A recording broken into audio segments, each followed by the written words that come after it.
Hey Mike, it's me Lorenzo, your trusty photo video guy.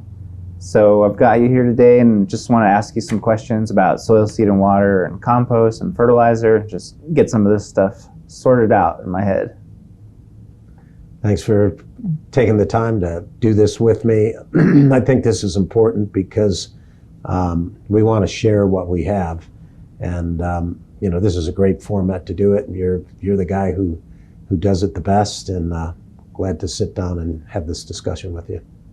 Can you introduce yourself a little bit? Sure. I've been in various subsets of agriculture, I guess you'd say. For many years, many decades, I've had a landscape company. So we've done projects at large scale. We've ventured off of that and started a community garden, which was really the beginning of our nonprofit UFE. The community garden was Central Phoenix, 17 acres, and we learned a lot. And it's been quite an exploration of and journey for me, and a learning process, which is great. I guess you'd say that I'm nearing the end of a long career, but I feel like everything is beginning, and putting a lot of information together. So soil, seed, and water was an essential thing. We realized as we were gardening, there's not a lot of products out there for enhancing your soil, and the soils that we have are thin or weak. And so the other issue, of course, is that there's so much synthetic product out there that basically we're feeding vegetables and plants as they're growing, but we're not really treating the soil at all. So the long-term sustainability for plants, for the soil, isn't very good. So that's where soil, seed, and water started, and we have several different products that we think are amazing, and we're super excited about them, and we think that they're game changers. They're good for the planet and good for our customers. What would you say your job title is at Soil, Seed, and Water? I'm a co-founder. I think I bring organizational skills to what we're doing. And I'm coming from more of a varied background.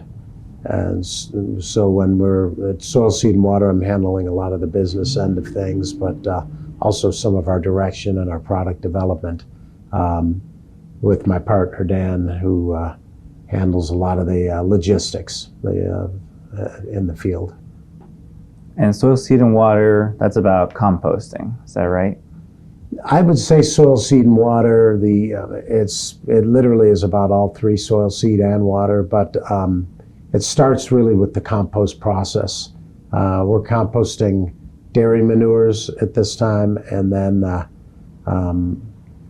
that creates a good product for farmers or gardeners. But we've taken it a step further to make that product a lot better. We feed it to worms, so we're doing vermicomposting and vermiculture. Vermiculture being we're raising worms and getting a huge herd of worms, so it's really animal husbandry. And the end product, they actually eat the compost, so it's like a really good cycle that we start with the compost, they eat the compost, and then the end product is very improved composted product that comes from the worms, and it's got a lot more biology. The soil texture changes quite a bit because it turns into an aggregate. The chemical value goes up a little bit, being the nutrient value. So it's another great option for our clients, and then blending. We blend those two items together, and we create our own cyanobacteria, and now we're adding in other elements that are organic and sustainably mined, and we create a kind of a super blend concentrate as used as a concentrate, it acts as a fertilizer, so it's adding nutrient to the soil. But it still has some of the components of the soil amendment, which is great for the structure and the biology. And from there, we actually use more organics in different blends to create a cannabag, which is specifically good for growing marijuana. And it can be also used for growing hemp. The other grow bag, the other grow system is kind of an all-purpose product in which you can grow plants and vegetables. We think you can grow most of the vegetables on the planet with our basic ready-go garden bag system. So, well, I was curious. I feel like composting is like kind of a buzzword right now. I hear a lot of people talking about it, and people are interested in doing it in their backyard. Why do you think all of a sudden composting seems to be kind of on everybody's minds? well, that's a phenomenal question, and it's not the simplest of answers.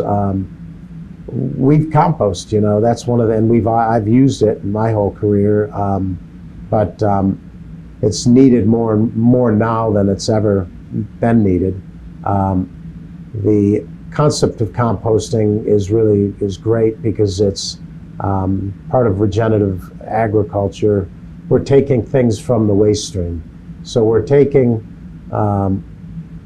carbon product and we're adding it to nitrogen rich manures, and that blending, there's a cooking stage. We go thermophilic, and it basically decomposes, and it's great as an amendment. It's really great for soil structure, which means it's good for absorption in the soil. It's a good filtration for the soil. It's great for runoff. It's great for opening up the soil so you have better root growth. It's got biology in it. When we talk in terms of acting as a fertilizer, there is some fertility in compost, but we go to more extremes as we're creating our worm compost and our concentrates at that point. And now I see the photos. Of course, I've been out to the sites. So you're doing this on a huge scale, as you've said before. What do you feel is the difference between you and your average backyard gardener that's like, oh, I've got kitchen scraps, I want to compost?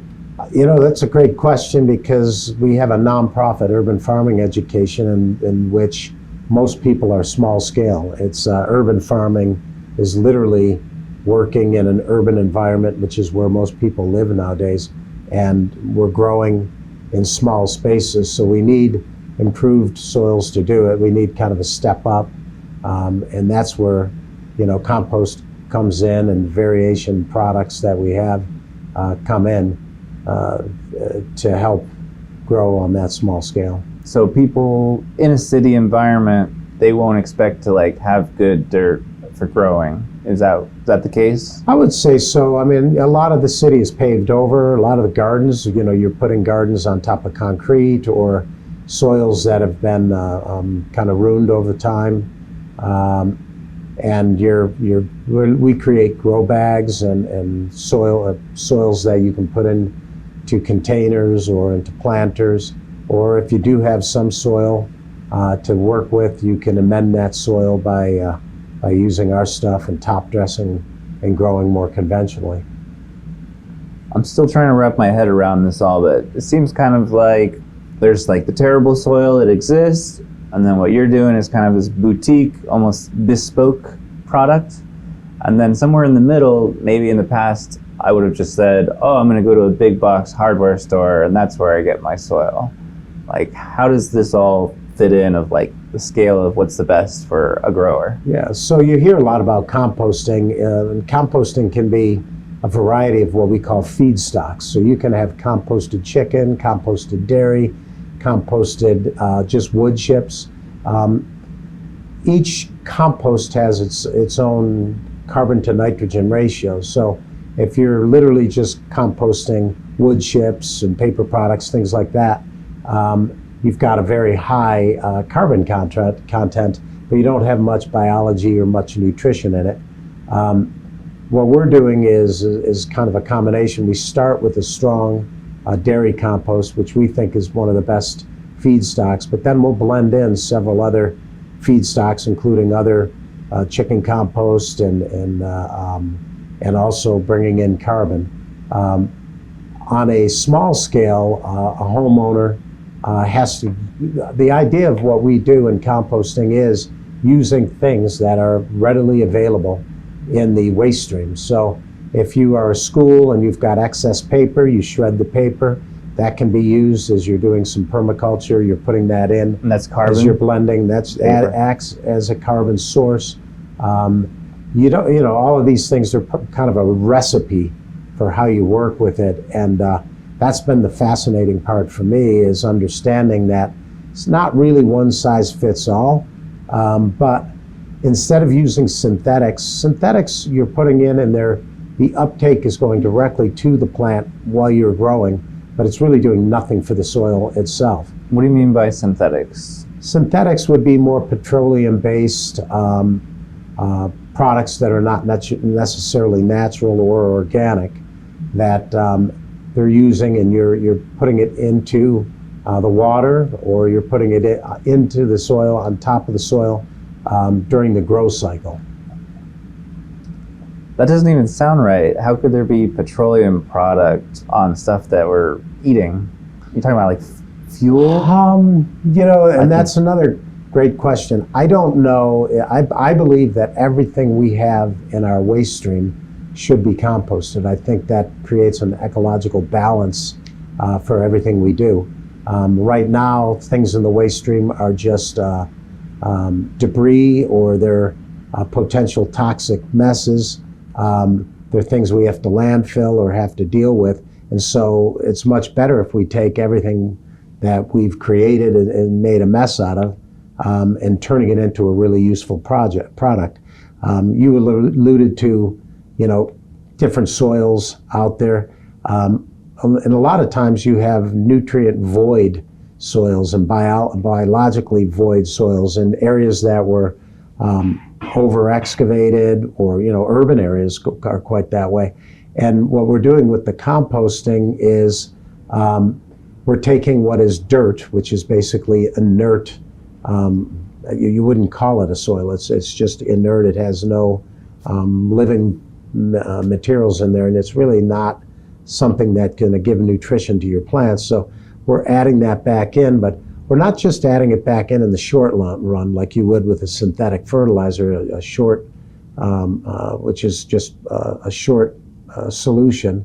By putting in on a regular basis the compost, you're changing that soil. So you're literally growing the soil.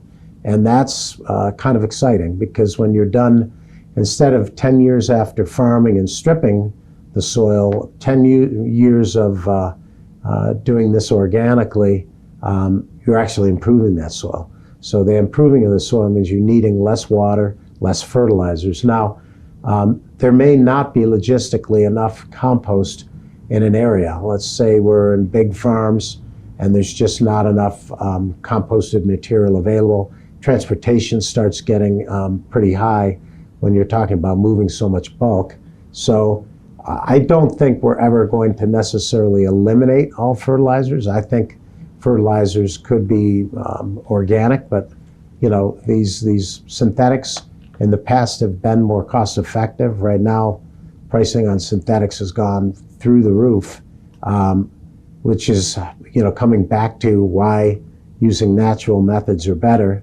But that's kind of the balance. So if a farmer still feels they have a need to grow, because their soil can take years or a decade or so to improve using a composting method, it's something that they can continue to pump in a little bit of these fertilizers in the growth cycle, just to ensure that they have yield in their crop. But what we're talking about doing is weaning off that, and that's good for the farmer, because the farmer's spending less money on synthetics. With the synthetics, so what's the harm We're mainly talking about nitrogen and potassium. Is that right? Yeah, synthetics. Like, what does that do to the soil when you just put it in the soil? Like, how does that hurt the soil? Well, first of all, it's an intricate balance, and farmers don't want to put more in than they need, then the plants will uptake, because then it just turns to unnecessarily nitrates, right? So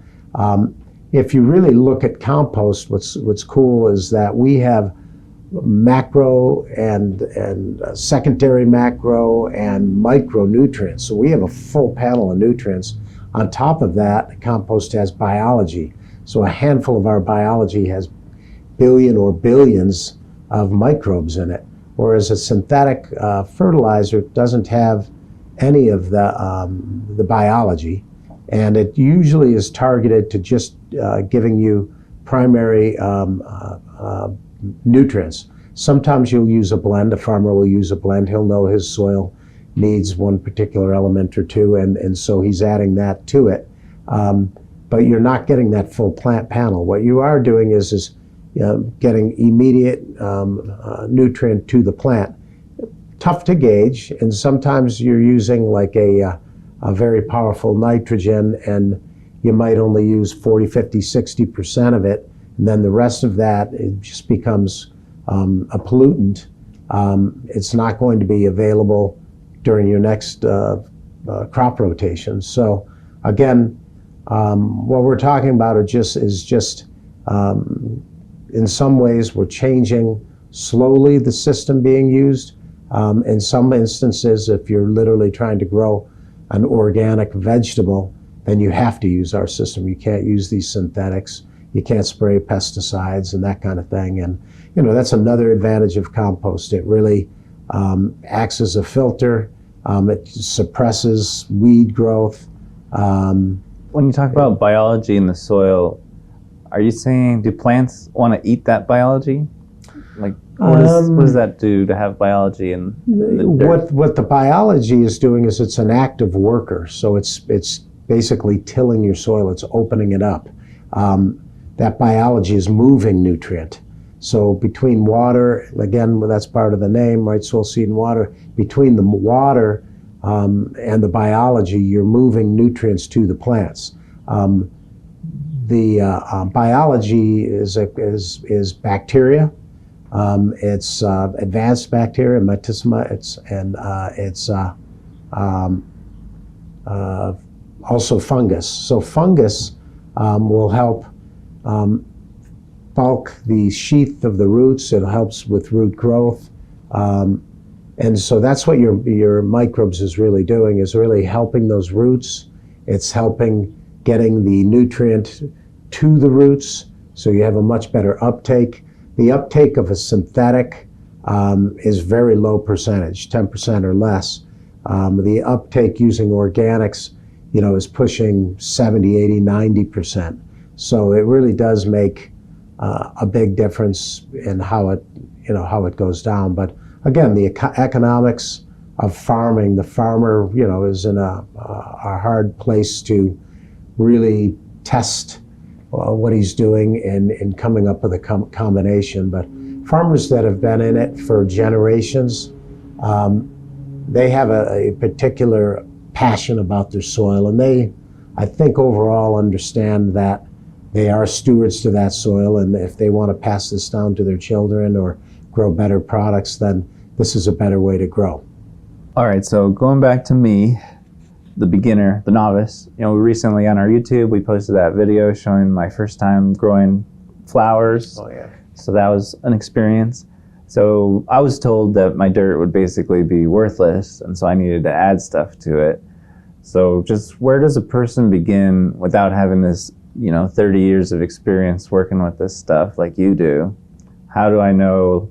Because it seems like there's a spectrum. There's like fertilizer, which compost can be, but then also just like compost itself, which is fertilizing, but not solely for the purpose of that. You see what I mean? So like, how do I know where my garden needs to be at, or like what it needs? Great question, and it sometimes seems kind of like a lot of information, but the way I would simplify that down is compost is a base product, you can't grow a seed in it. It's hot. It's got a lot of nitrogen, macronutrients. When you say it's hot, does that mean those chemicals will hurt the plant actually? Yeah, they're chemicals, nutrients. They're so concentrated that they will kill seed, and they're not going to be great if that's all you're growing in. If you just drop a seed in compost, it will not grow. That's correct. If it's composted correctly, it won't grow. Okay. So too hot. Right, but you can apply that in a small amount each and every crop cycle or each and every year.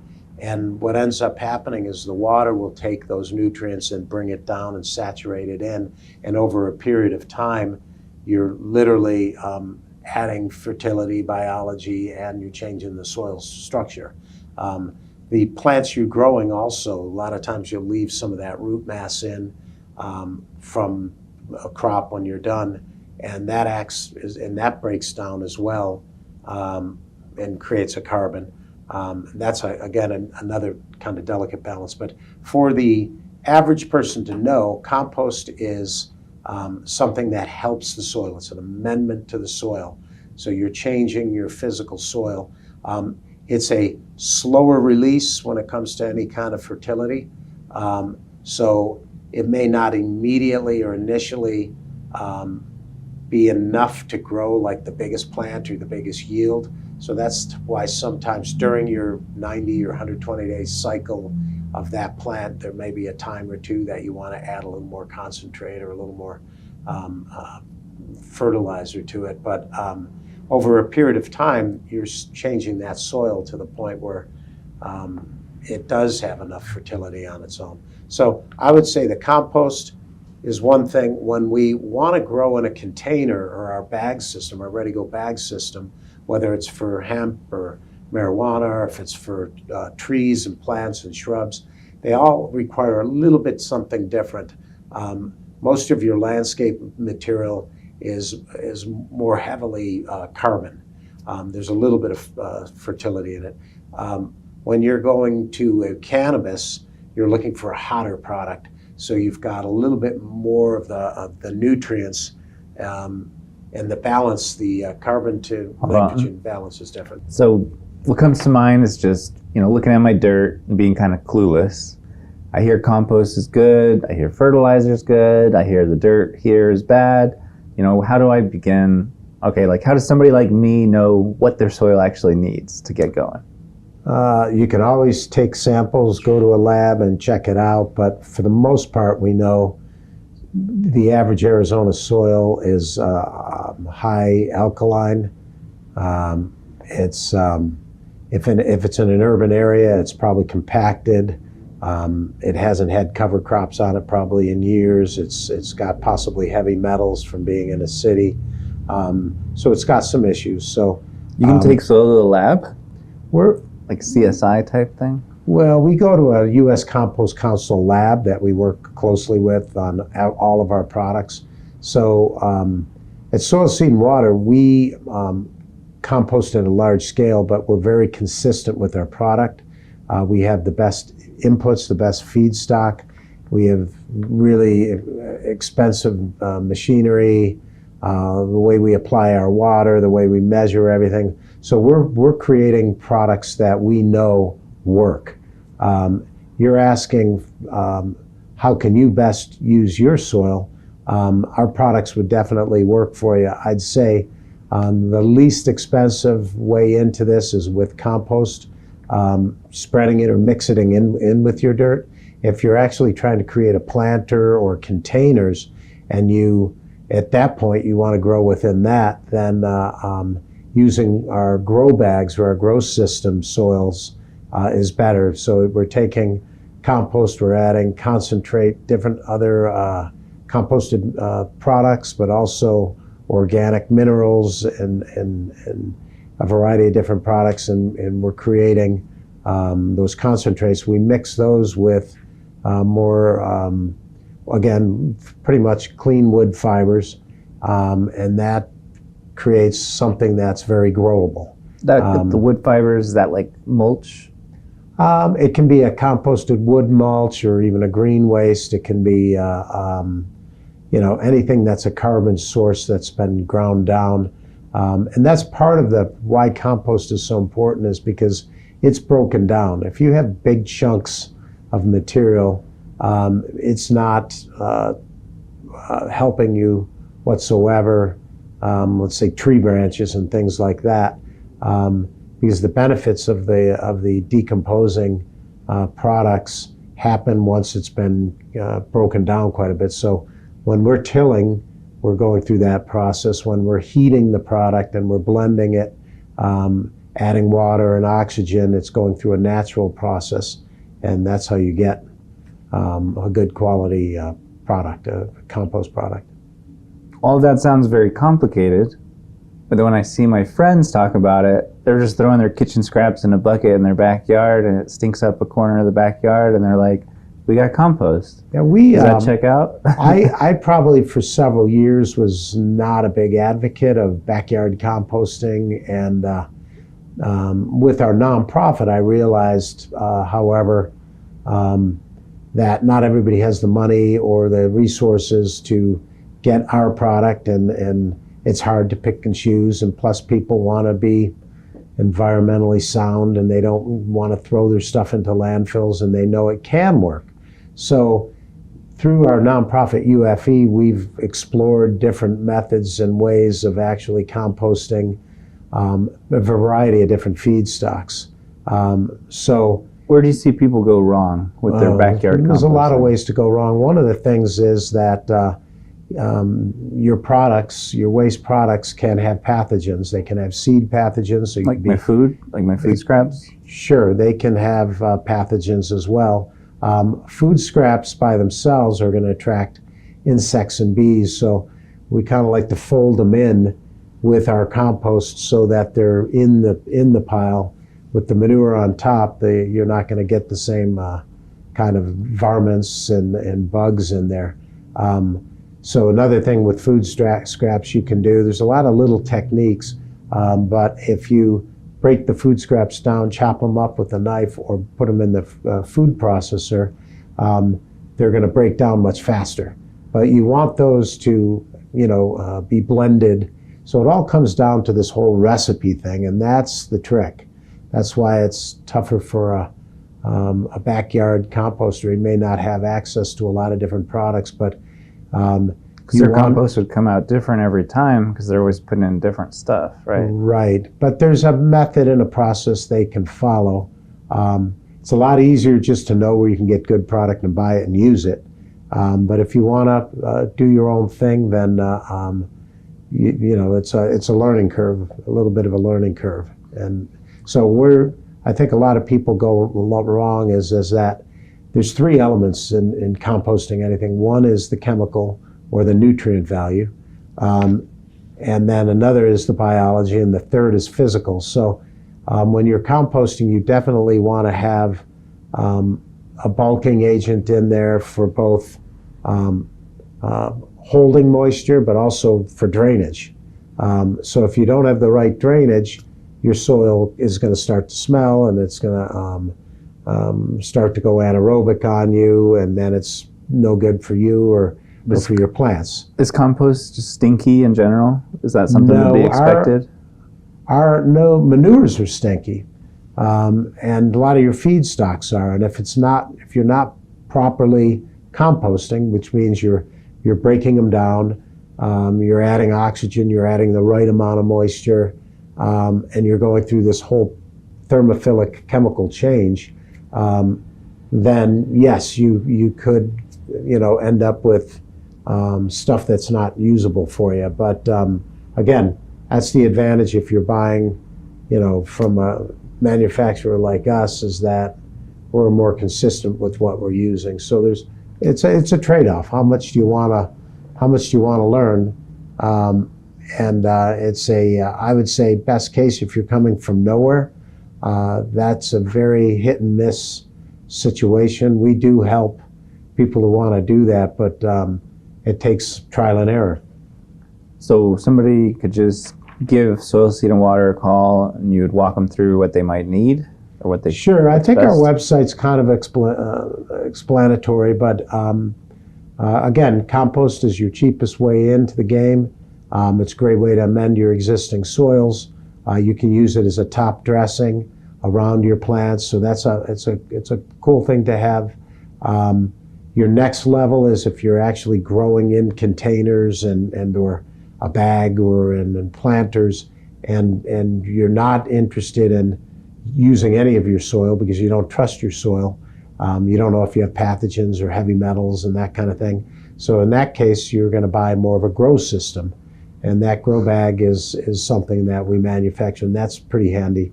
The worm compost, worm castings, that is a really great product. It's got more biology, more fertility.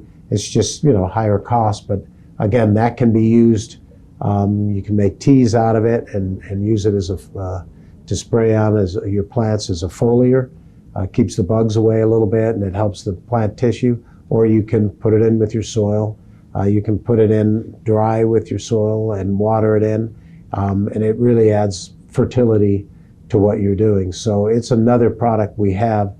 We do sell on our website to a small farmer, a small gardener, or a homeowner, and we sell it in bags, all of our products in bags, and you can either buy through distributors or you can buy online, and we can ship it to you. So that's how the average guy, the average Joe or average Jane can get our product. So you just kind of covered the full spectrum there. So I was curious about the differences between a backyard gardener who's one of your retail customers and a commercial farmer who's buying by the tote. You sell 2-ton totes and semi-truckloads. So are they basically using it in the same way, like on the smallest scale with the compost, you're mixing it in with the existing dirt, or with the other products, you're adding it as a little something extra? Yeah, with the commercial farmer, they're watching every, not even pennies. They break it down even further. They are just, if they're really looking at long-term benefits of soil improvement and they can calculate that in, then it's well worth it what they're doing, especially if they're growing organics, because this is, they're kind of forced into growing, especially in Arizona. We have some decent soils here, but they need a little bit of help if you're trying to get a consistent yield. So for farmers, they can, place our compost on their soil and they can use it. We don't generally sell in bulk to the big farmer, our worms or our concentrates or our grow system. Our grow system really is for gardeners or home gardeners or small scale nurseries and farmers and landscapers, but it's actually too expensive on a commercial scale. Because that's the kind of stuff where you're not using the existing soil at all. Really, you're not. Yeah, I'm going to buy a bunch of bags of that. My whole planter is filled with just that. Yeah, exactly. That's the grow system. That's like we're done. It's all sterile. You're not getting weed growth out of that. It's a great product. Not super costly for a small backyard gardener, because he wants to get, or she wants to get the best nutrient, the best vegetable for their family. And it still has a great return on investment over a period of years. The yield that you get in your vegetable, you're avoiding buying that stuff from a store, and you know exactly where it's coming from. You're harvesting it within 24 hours for the most part, and so your nutrition value is just through the roof. So that is cost effective on a small scale. On a large scale, where some of our clients are working with 10,000 plus acres, you're not going to buy product quite like that. You're going to use our compost. If you're not organically growing, you can also add in some of the fertilizers during the growth cycle in your water. But the big farmer is generally not going to want to buy some of these higher dollar things, which, however, we're finding is kind of crazy. We are getting some large farmers that are buying our concentrate. We try to discourage it because it's so hard to blend and it's so costly for us to blend. and we literally are producing it for the smaller scale homeowner and small scale community gardens, that kind of thing. But we're getting people buying it, and they're just blown away at the growth of what they're getting and the yield of what they're getting. Some of the farmers, and they're using it very, very in a targeted fashion. They're putting it right in with the plant itself. You know, you can't afford to spread it all over the property at that point. So. So you put it just like within a few inches of the base, that kind of thing? Yeah, you can put it as a top dressing right over the ring of the plant. Sometimes it'll be scarified in if you're digging a hole or you're prepping to plant some kind of start or some kind of tree. And in that case, you're using a small percentage of this with native soil. But yeah, it depends on the farmer. If you've got 2 or 3 acres of prized avocado, this is cost effective because you're changing everything and you're really growing a better product than you have. And and at that point it's worth it because you're commanding a little higher price for your product than a big farmer who's dealing with the commodity. That's what they are. They're growing a plant, and that plant is it's got a set price and that kind of thing. So the big farmers, people buying in bulk, they'll contact Soil Seed and Water directly. But retail, where can they get your stuff? Is it on Amazon yet, or like Lowe's, Home Depot? We're probably going to be on a third party like Amazon fairly shortly. We do have distributors that we're setting up, so if people want to just drive in and grab it from their distributor, they can do that. If they want to buy it online, we can ship it to them. We've got a zip code finder. They just plug in where they are and what they're looking for, and I'd say give it a try. I don't think anybody who really is growing and knows what they're doing will regret the purchase. But heck, just buy a little bit and check it out. And then I think once you're a believer, this takes a lot of work out of the equation for people. It's kind of a foolproof way of growing. You just have to use the right seed and put it in at the right time and watch your moisture level. But otherwise, this takes the whole soil structure and fertility and biology questions out of it. If you're not an agronomist or a biologist or a chemist, this simplifies what you're doing and allows you to focus on that farming, that urban farming or gardening that you're doing. So all I got to do is remember to water.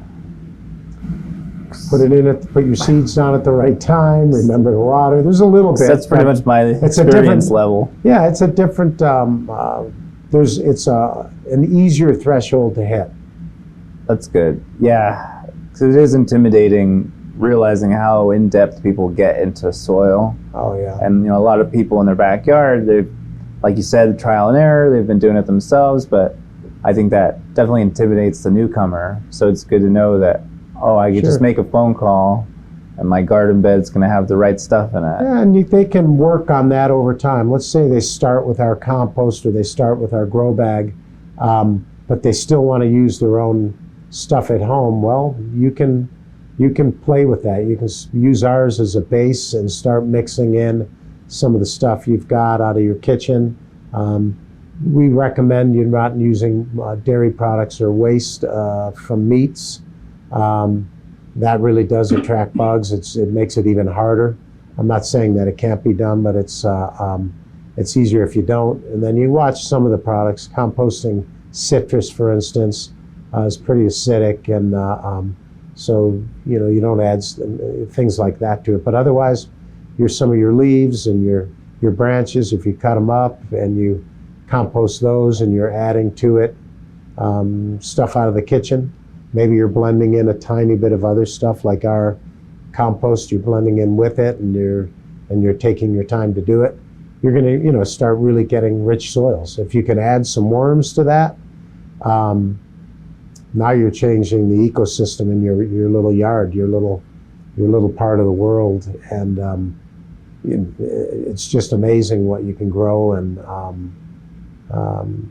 I think that anybody who really is into growing is going to realize this is just a great solution. Okay, well, for me, this has been pretty informative because, I take a lot of photos and videos around here, but you're the man with the experience with all this stuff, so it's good to hear more about like the reasoning.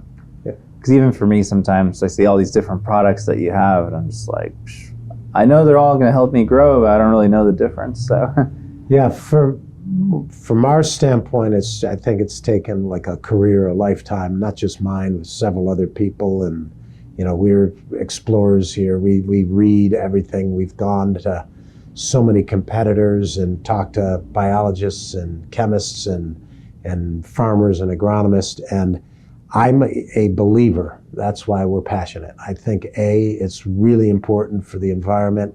It's really these are really useful products.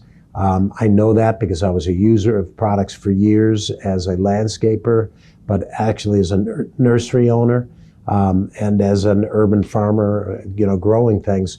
We know this stuff works, and we know its benefits. And really, the return on investment, I also know, is so high compared to so many things. You just have to look at it over a period of years. If you're going to be a backyard gardener and you're just sticking something in the ground one time, your return on investment may not be there. But we also think that our methods and our systems are so cost effective that it's better to use our stuff than try to go on your own. And we're just reducing the failure rate. We're making it pretty foolproof for the novice gardener, farmer, and we're very passionate about what we're doing, and because we know it works. I know it works from a standpoint of using products for over 50 years. Okay, awesome. Well, I appreciate you sharing those thoughts. With this new wave of people getting into growing, it's good to know they've got a resource where they can get really great soil and compost. Thank you, Mike. Thank you. Good talk.